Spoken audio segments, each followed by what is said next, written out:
Kui toetuse perioodi jooksul muutuvad kliendipanga rekvisiidid, siis ei piisa nende muutmisest kliendi andmetes. Kliendi andmeid kasutatakse vaid uute määramiste korral. Konkreetse toetuse väljamakse saaja täpsustatakse toetuse määramise käigus ning alati ei pruugi see olla subjekt ise. Selleks, et väljamakse andmeid muuta, tuleb viimasele väljamakse kirjale teha tagastus ning seejärel kordusmakse, milles andmed uuendada.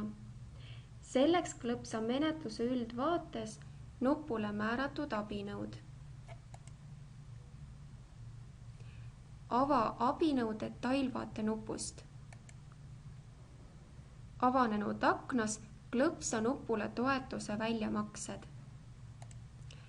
Avanenud vaates tee viimasele väljamakse kirjale tagastus. Selleks klõpsa nupule tee tagastus. Kordusmakse tegemiseks klõpsa väljamakse ees olevale plussmärgile. Klõpsa nupule tee kordus.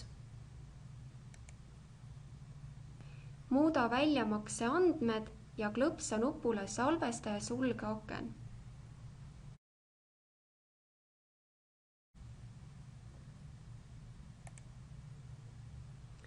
Järgmisel perioodil luuakse väljamakse kirja automaatselt juba uute andmetega.